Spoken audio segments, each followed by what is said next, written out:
أما بعد أعوذ بالله من الشيطان الرجيم بسم الله الرحمن الرحيم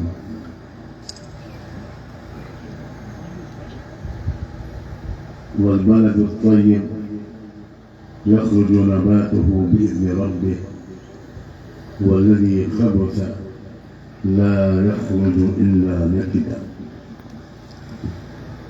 وقال تعالى وقال الذين كفروا لرسلهم لنخرجنكم من أرضنا أو لتعودن في ملتنا فأوحى إليهم ربهم لنهلكن الظالمين ولنسكننكم الأرض من بعدهم ذلك لمن خاف مقامي وخاف وعيد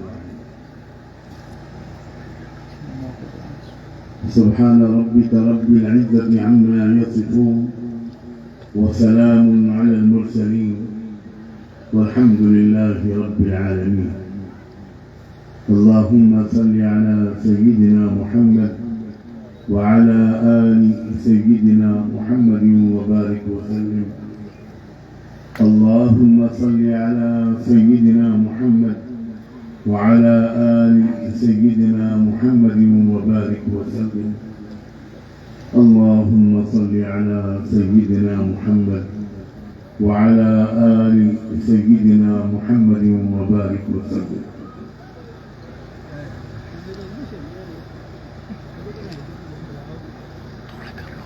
حضرات علماء کرام، خاص طور پر ہم سب کے بزرگ وقت البزرگ المحترم حضرت مولانا رحمۃ اللہ صاحب دامت برکاتہم، بہت ہی محبت اور عزت کے لائق میرے بھائیوں، بہنوں، نوجوان بیٹوں اور بیٹیوں،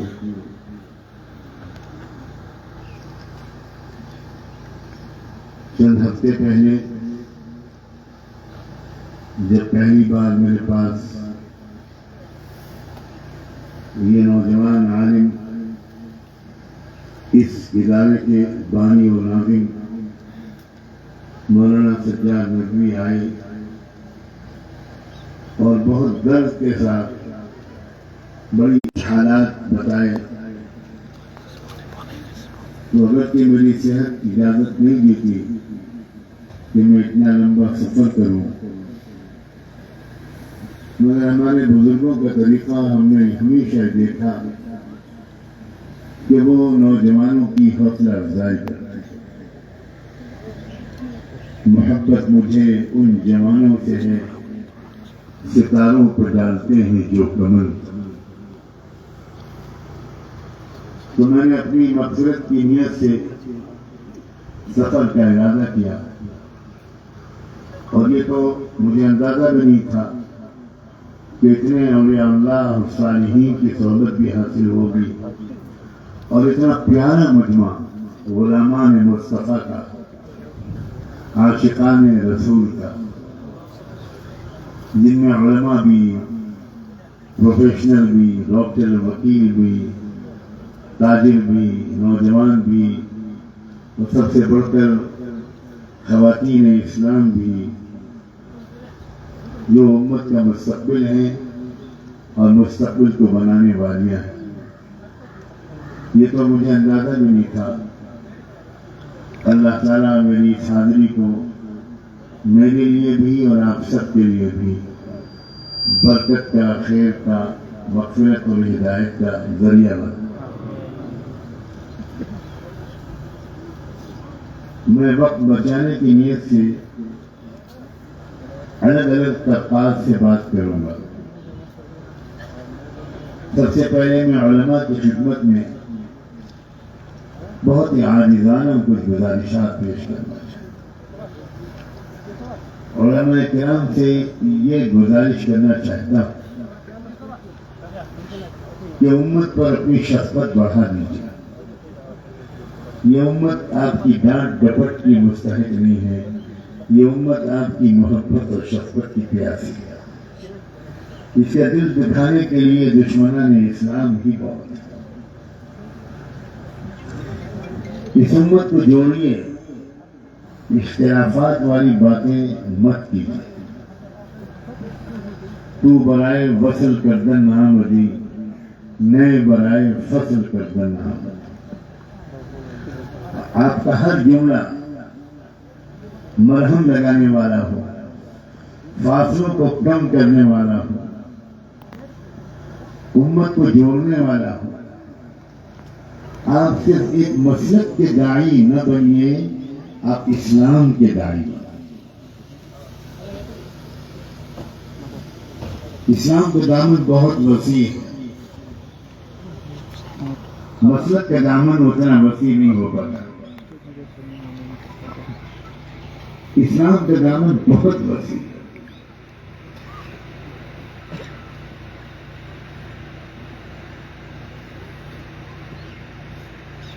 لوگوں کی سمجھ میں جو باتیں آئیں،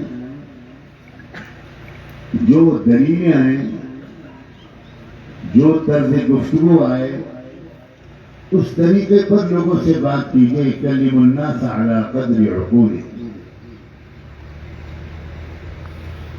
ہر زمانے میں لوگوں کے سمجھنے کا انداز بدل جاتا ہے، ان کے ذہنوں کے سوالات بدل جاتے ہیں۔ اس وقت کے ایجوکیشنل سسٹم نے اور مجموعی طور پر پورے ماحول نے بہت شکوک و شبہات پیدا کر دیے ہیں ہمارے نوجوان اسٹوڈنٹس کے ذہن و دماغ میں اسلام کے بارے میں۔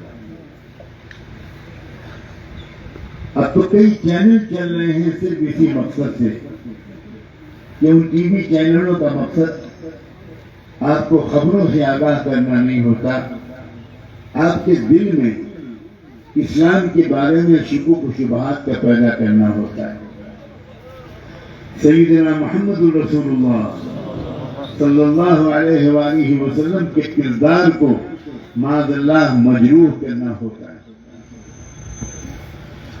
ہمارے نوجوان بڑے زبردست خطرے میں۔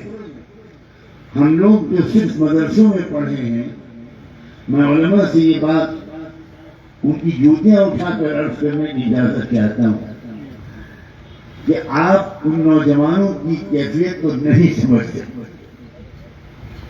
ہم لوگ پر اللہ نے بہت کرم فرمایا، ہم بڑے محفوظ ماحول میں پڑے۔ ہمارے ماں باپ نے ہم کو بچپن سے ایمان سکھایا، توحید سکھائی، آخرت کی فکر سکھائی، عشق رسول سکھایا، اتباع سنت سکھائی، بزرگوں کا ادب سکھایا، غیبی نظام پر یقین سکھایا۔ پھر ہم ماں کی گود سے نکلے، گھر سے باہر نکلے تو مکتب میں گئے۔ بارش نشاور کرتا تھا اور ہر بچہ اپنے استاد کے ہاتھ چومتا تھا، جوتیاں سیدھی کرتا تھا، ادب و احترام کرتا تھا، دعاؤں کی گزارش کرتا تھا۔ آج کے بچے جو سیدھے 2.5 ساڑھے 3 سال کی عمر میں اسکول چلے جاتے ہیں، انگلش میڈیم اسکول چلے جاتے ہیں، وہ بچے کیسے سمجھیں مکتب کی محبتوں کو، کیسے سمجھیں مکتب کی روحانیت کو، مکتب کی تربیت کے گہرے اثرات کو۔ حضرات علماء سے گزارش ہے، اور اگر میں یہ گزارش کر کے بے ادبی کر رہا ہوں تو میں پہلے ہی معافی مانگتا ہوں، لیکن میرا اندازہ یہ ہے کہ اسکول کالج جانے والے کشمیری نوجوان بچے اور بچیاں، ان کو مکتب کی ابتدائی تعلیم سب کو نہیں مل پا رہی۔ ان کو وہ شفقت والا ماحول، روحانیت والا ماحول، صحابہ کی کہانیاں، نبیوں کے واقعات، بزرگوں کے تجربات نہ ان کی مائیں سنا رہی ہوں گی، نہ ان کے والد استاد سنا رہے ہیں۔ وہاں تو ٹوئنکل لیڈر اسٹار ہوتا ہے، وہاں تو ناچ اور گانا ہوتا ہے، وہاں میوزک ہوتی ہے، وہاں ننگا پن ہوتا ہے، وہاں ڈانس ہوتا ہے، نہ جانے کیا کیا ہوتے ہیں۔ یہ بچے کس کیریکٹر کے آگے چل کر بڑھیں گے اس میں کیا شک ہے.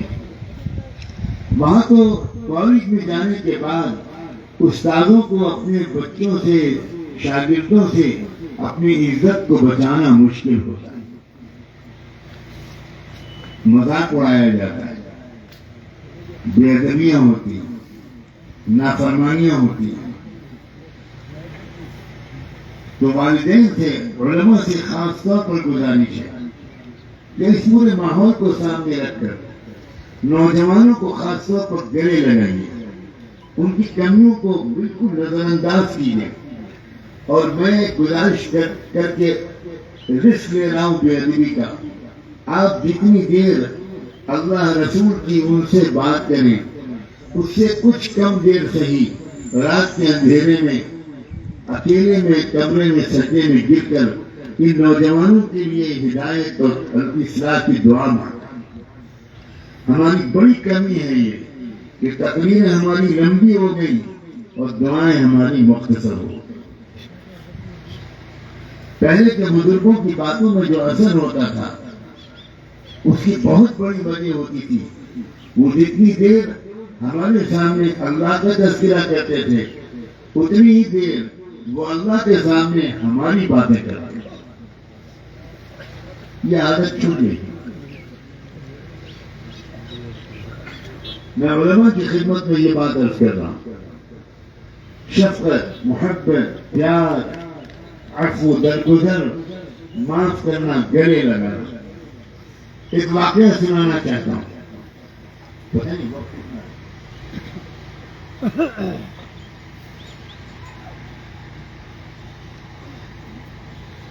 میں آج سے تقریباً 44 سال پہلے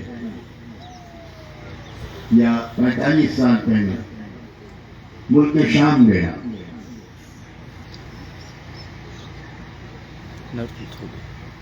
وہاں مجھے عام نوجوانوں میں تو بہت بگاڑ نظر آیا، بہت بے حیائی، بے پردگی اور یانیت وغیرہ وغیرہ. لیکن کچھ نوجوانوں میں مجھے تقوی کا نور نظر آیا.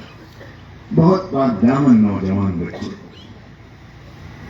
میں نے ان بچوں سے پوچھا کہ تمہاری تربیت کس نے کی ہے؟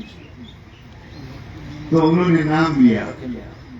میں نے کہا کہ میں کیا تمہارے شیخ مربی سے مل سکتا ہوں؟ میں مدینے سے آیا ہوں، اس وقت میں مدینے میں پڑھتا تھا.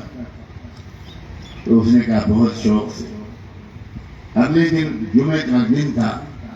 طے یہ ہوا کہ میں جمعہ کی نماز اسی مسجد میں پڑھوں گا. چنانچہ میں چلا گیا. اسی کے ساتھ وہاں کے امام و خطیب سے ملاقات ہوئی. کیا نورانیت تھی ان کے اندر. بعد میں پھر ان سے لمبی نشست رہی، بڑی تاریخ سنائی انہوں نے. میں نے ان سے پوچھا کہ یہ نوجوان نسل آپ نے کیسے تیار کی؟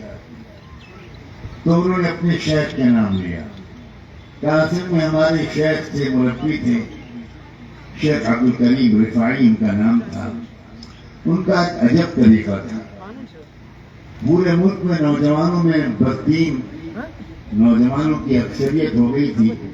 نوجوان بچے دین سے دور ہو گئے تھے.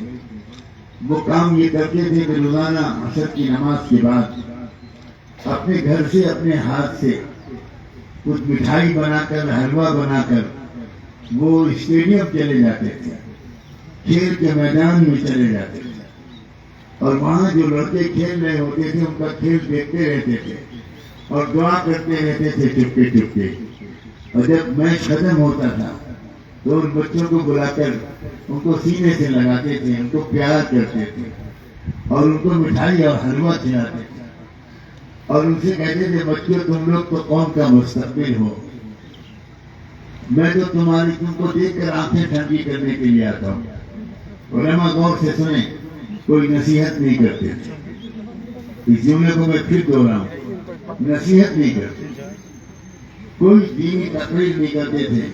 بس بچوں کو پیار کرتے، بچوں کو مٹھائی کھلاتے اور اس کے بعد کہہ دیتے تھے کہ بچوں میں تو پورا آدمی ہوں، مفرا مسجد میں رہتا ہوں، تم لوگوں کو جب کبھی فرصت ہوا کرے تو آ جایا کرو، میرا بھی کچھ وقت اچھا گزر جائے گا۔ تو لڑکے ان کی شفقت، پیار اور محبت اور اخلاق سے اتنے متاثر ہوتے تھے کہ ان کے پاس آنا شروع ہو گئے۔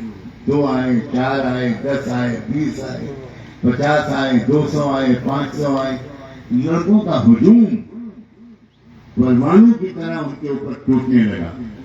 اور وہ بھی جب وہاں آتے تھے بچے تو بس ان کو کھلاتے پلاتے تھے، پیار کرتے تھے، کہتے تھے بچوں بس تم کو دیکھ کر امید ہوتی ہے کہ انشاءاللہ اسلام پھیلے گا۔ حالانکہ وہ لڑکے ہاف پینٹ پہنے ہوئے، نماز بھی نہیں پڑھتے اور بظاہر بڑے بے دین، لیکن وہ کوئی کچھ نہیں پوچھے کہ نام تمہارا کیا ہے تو وہ بتاتا تھا میرا نام خالد ہے۔ ارے تم تو خالد اتنے ولید کے خلیفہ ہو، تم تو ان کے جانشین ہو، تمہارا کیا نام ہے؟ عثمان، تمہارا کیا نام ہے؟ سعید، تمہارا کیا نام ہے؟ بلال۔ بس لڑکے رو پڑتے تھے اور لڑکے خود کہتے تھے شیخ معاف کیجیے ہم بڑے بے دین لوگ ہیں، آج آپ سے وعدہ کرتے ہیں 5 وقت کی نماز پڑھیں۔ اب میں مختصر کرتا ہوں، دھیرے دھیرے دھیرے دھیرے یہ حال ہو گیا۔ آج جو لوگ غزہ میں محاذ سنبھالے ہوئے ہیں یہ وہی نوجوان۔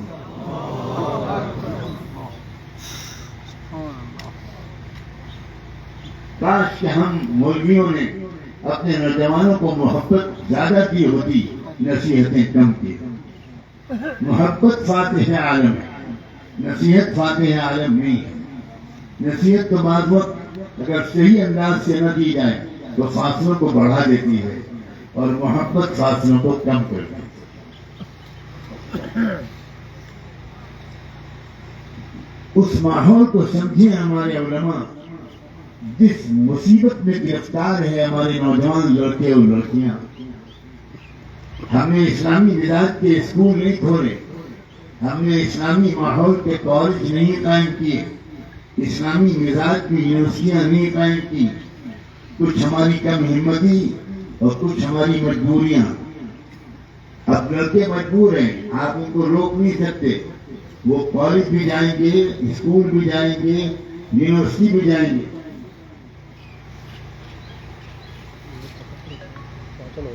اور وہاں کے ماحول کا ان کے اوپر اثر پڑنا کوئی تعجب کی بات نہیں۔ اس لیے نوجوانوں کو بس گلے سے لگانا، پھر حوصلہ افزائی کرنا اور امید والی باتیں ان سے کرنا۔ آپ نے والدین بھی بیٹھے ہیں، سینکڑوں اور ہزاروں کی تعداد، آپ صاحب اولاد ہیں، آپ باپ بھی ہیں اور مائیں بھی بیٹھی ہیں۔ میں والدین سے کہنا چاہتا ہوں اور صاف لفظوں میں کہنا چاہتا ہوں، بچوں اور بچیوں کی تربیت میں آج 99% والدین قصوروار اور مجرم۔ والد پیسہ کمانے میں مصروف ہے، کبھی رات میں 12 بجے گھر واپس آتا ہے، کبھی 1 بجے اور کبھی 10 بجے، اور بیٹے اس کے بعد بیٹھتا ہی نہیں۔ باپ اور بیٹے کے درمیان ایک فاصلہ ہے، ایک گیپ ہے۔ باپ گھر میں آتا ہے تو بیٹا سامنے سے ہٹ جاتا ہے، اپنے باپ کے پاس نہیں بیٹھتا، اپنے دادا نانا کے پاس نہیں بیٹھتا، اپنی دادی نانی کے پاس بچے آ کر کے نہیں بیٹھتے۔ یہی حالت ماؤں کی ہے۔ مائیں اپنی بیٹیوں کو، باپ اپنے بیٹوں کو ہفتے میں 1 گھنٹہ بھی زندگی کی سچائی سمجھاتے نہیں۔ ہمارا نوجوان زندگی کی حقیقت کو سمجھا ہوا نہیں ہے۔ ہمارا نوجوان زندگی کو ایک تماشا سمجھتا ہے، ایک تفریح سمجھتا ہے، ایک انجوائمنٹ کا موقع سمجھتا ہے۔ یہ زندگی تفریح گاہ نہیں ہے، یہ زندگی آرام گاہ بھی نہیں ہے، یہ زندگی چراغ گاہ بھی نہیں ہے صرف کھانے کمانے کے لیے، یہ زندگی امتحان گاہ ہے۔ لیکن یہ بات باپ سمجھائے بچے کو، جیسے جیسے بچے کی عمر بڑھے ویسے ویسے سمجھانے کا انداز بہتر ہو۔ سمجھائے بیٹا یہ زندگی ایک چیلنج ہے، یہ زندگی ایک امتحان ہے۔ کیریکٹر کو بچا کر چلنا، کردار کو پاکیزہ بنا کر رہنا، اپنے بزرگوں کا احترام کرنا، روزانہ قرآن کی تلاوت کرنا، بلکہ قرآن کو سمجھنے کی کوشش کرنا۔ میں کس طرح اپنے غم اور تکلیف کا اظہار اس پر کروں کہ 99% مسلمان اللہ کا کلام نہیں سمجھتے۔ آپ بتائیے کیا اس کا کوئی جواب ہے؟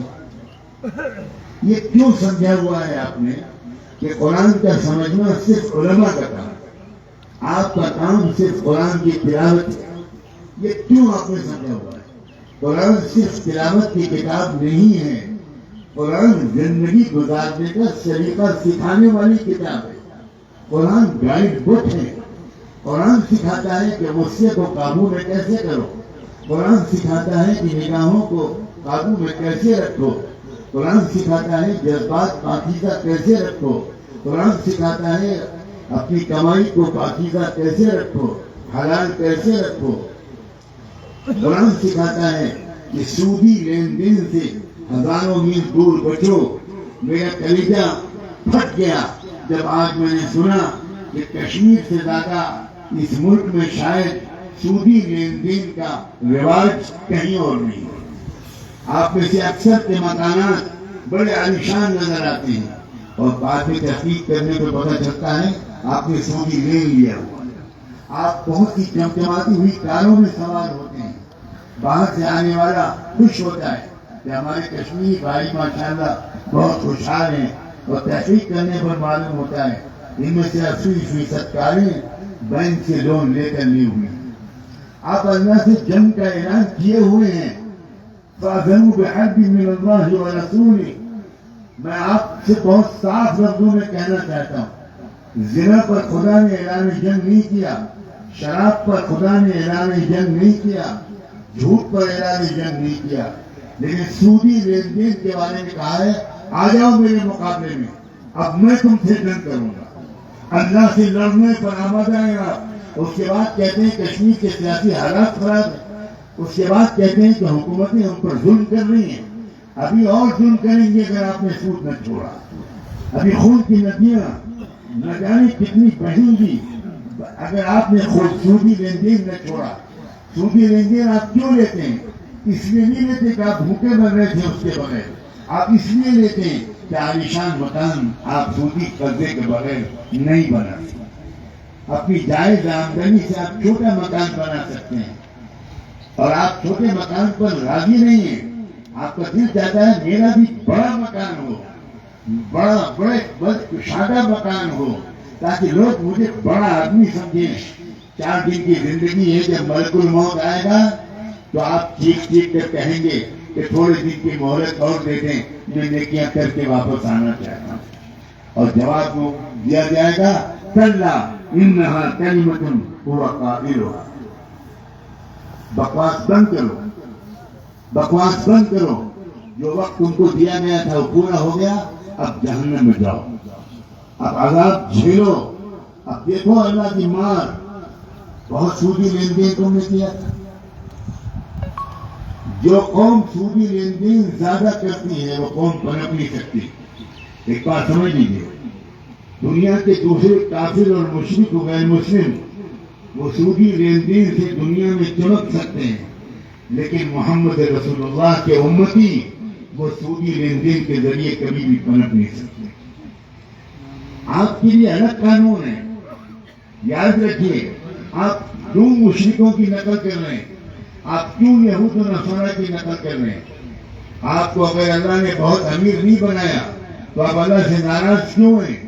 آپ اللہ کے فیصلے پر راضی رہیے، چھوٹے سے مکان میں رہیے، کرائے کے مکان میں رہیے، جھونپڑی میں رہیے، لیکن سودی لین دین مت کیجیے۔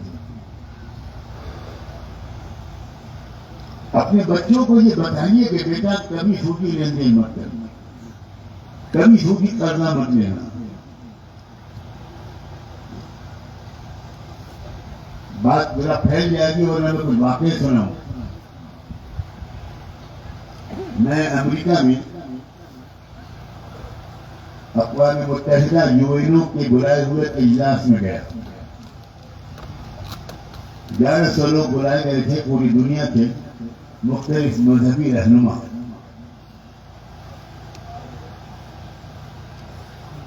پہلا سیشن کا موضوع تھا کہ دنیا سے غربت کو کیسے دور کیا جائے.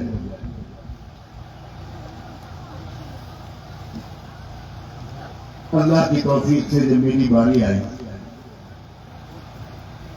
تو میں نے ہر مقرر کو صرف 11 منٹ دیے گئے تھے. اور یہ بھی دلچسپ بات ہے کہ 11 منٹ میں ہم لوگوں کو دنیا سے غریبی کو مٹانا تھا. میں نے اپنی تقریر 10.5 منٹ میں مکمل کر دی اور صرف یہ بات سمجھانے کی کوشش کی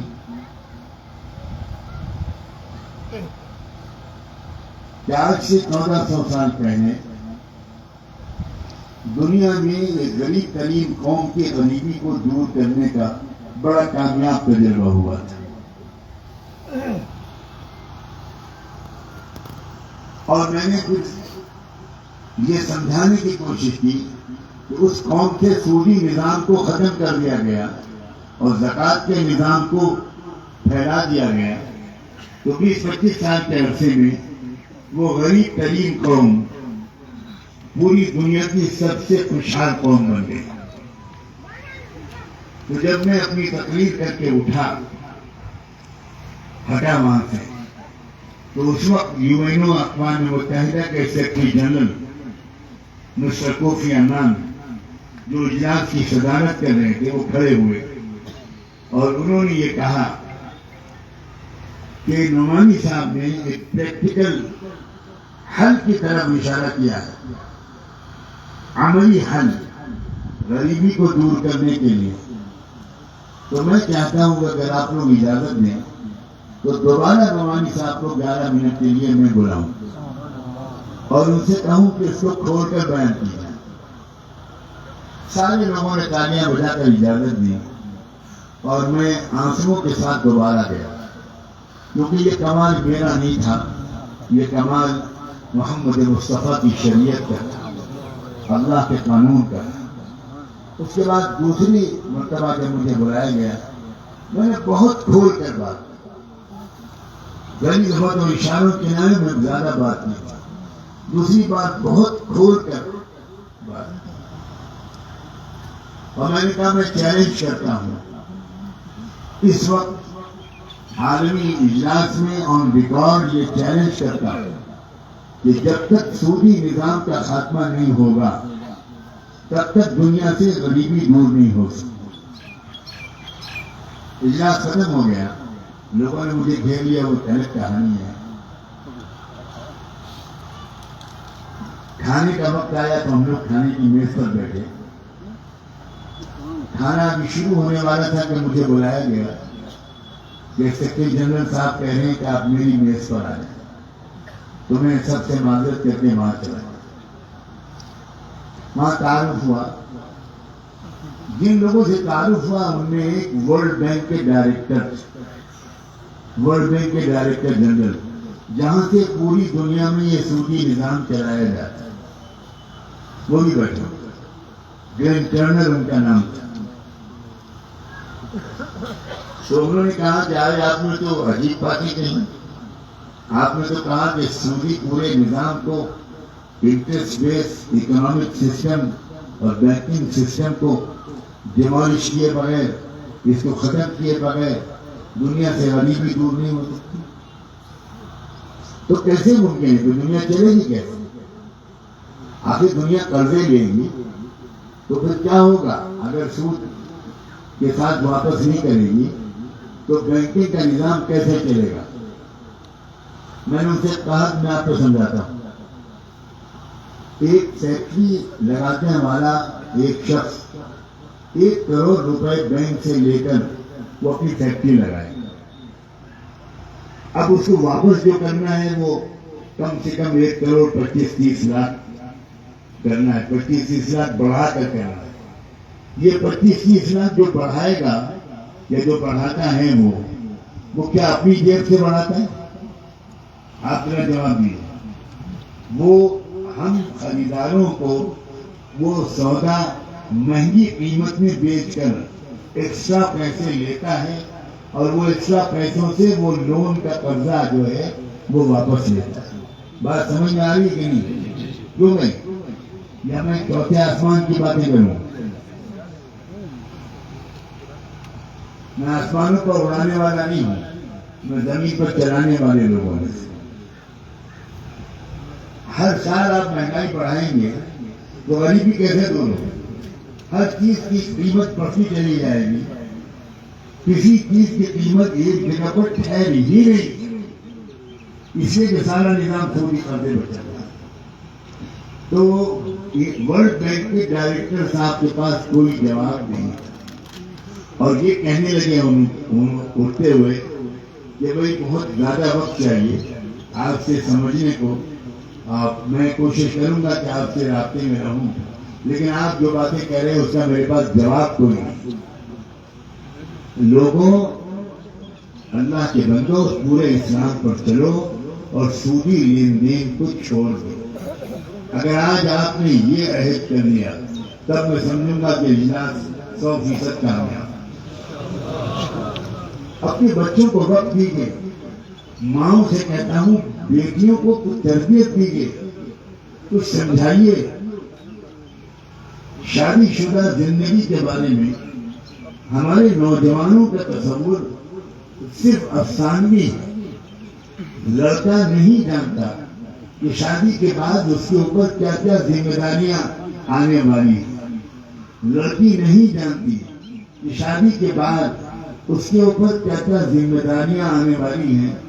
لڑکا بھی یہ سمجھتا ہے کہ میری شادی ہوگی تو میں شاہجہاں بنوں گا اور میری دلہن ممتاز بیگم ہوگی اور ہم دونوں مل کر تاج محل بنائیں، اور ماشاءاللہ 8-10-15 دن کے اندر آٹے دال کا بھاؤ معلوم ہو جاتا ہے۔ جب لڑکی کو ساس نامی مخلوق کا ساتھ پکڑا، مساس و مساس وما ادراک مساس۔ آپ نے تربیت ہی نہیں دی، ماں نے سمجھایا نہیں بیٹی کو کہ سسرال ایک نئی دنیا ہے، نئے رشتے دار ہیں، کیسے ان کا دل جیتنا ہے، کیسے ان کی خدمت کرنی ہے۔ نہ باپ نے بیٹے کو تربیت دی۔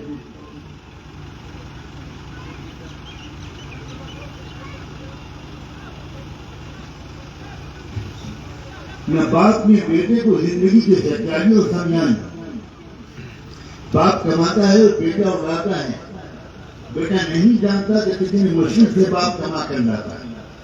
اس لیے والدین سے کہتا ہوں اپنے بچوں کی تربیت دیجیے، ان کو وقت دیجیے، چاہے ہفتے میں ایک بار ان کے ساتھ چھٹی کے دن بیٹھیے، 1-2 دن ان کے ساتھ بیٹھیے، پیار محبت سے زندگی کی سچائیاں ان کو سمجھائیے، تمیز کیجیے۔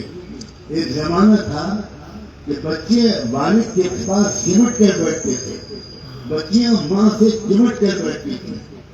ماں باپ کو چھوڑیے، دادا اور دادی کے پاس، نانا اور نانی کے پاس بچے شوق سے آتے تھے کہ دادی اماں کوئی کہانی سنائیے، دادا ابا کوئی قصہ سنائیے۔ یہ رواج تھا، اب بالکل یہ رواج ختم ہو چکا ہے۔ کیونکہ میں صحیح کہہ رہا ہوں، نوجوان بچے اپنے باپ کے پاس نہیں بیٹھتے، اور باپ نے بھی اپنے کو ایسا جرانی بنا رکھا ہے کہ باپ جب گھر میں آتا ہے تو یہ نہیں سمجھ میں آتا بچوں کے کہ باپ آیا ہے یا تھانے صاحب آئے، ایس پی صاحب آئے۔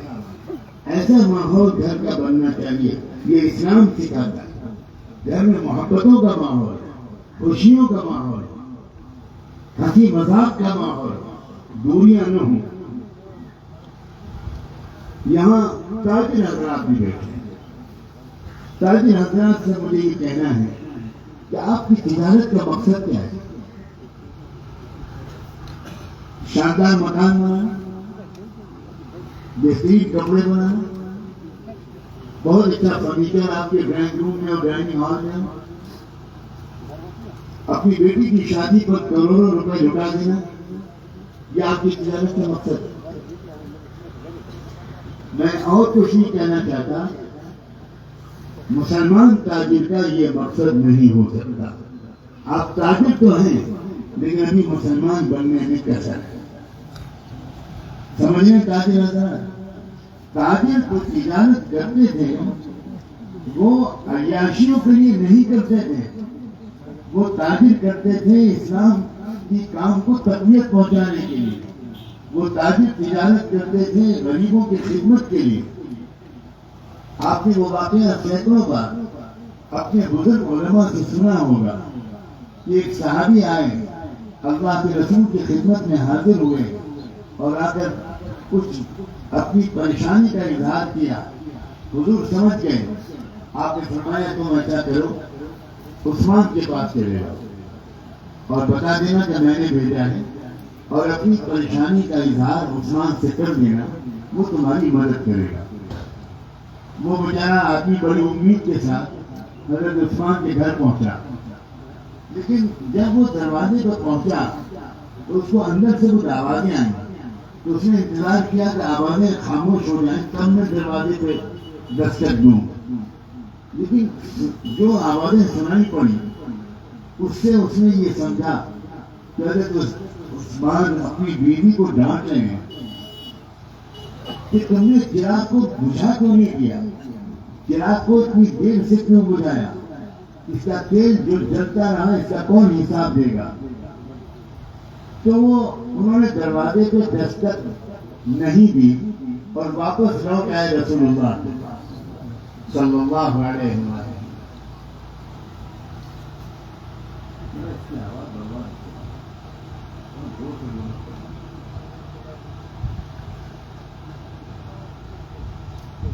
وہ لوٹ آئے اللہ کے رسول کے پاس اور حضور سے کہا کہ آپ نے مجھے کس کے پاس بھیج دیا، جو آدمی اپنی بیوی کو ڈانٹ رہا ہے چراغ کے تیل پر، وہ میری کیا مدد کرے گا، وہ تو بیچارہ خود غریب ہے، تو مجھے تو اچھا ہی نہیں لگا کہ میں اس سے کچھ مانگوں۔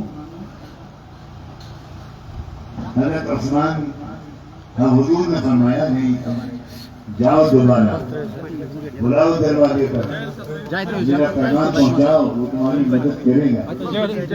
اس بار وہ گئے اور انہوں نے دستک دی اور حضرت عثمان رضی اللہ عنہ باہر نکلے اور باہر نکل کر ان سے پوچھا، انہوں نے پوری بات بتائی، بہت محبت سے انہوں نے ان کا استقبال کیا، کھلایا پلایا، احترام کیا اور بہت مال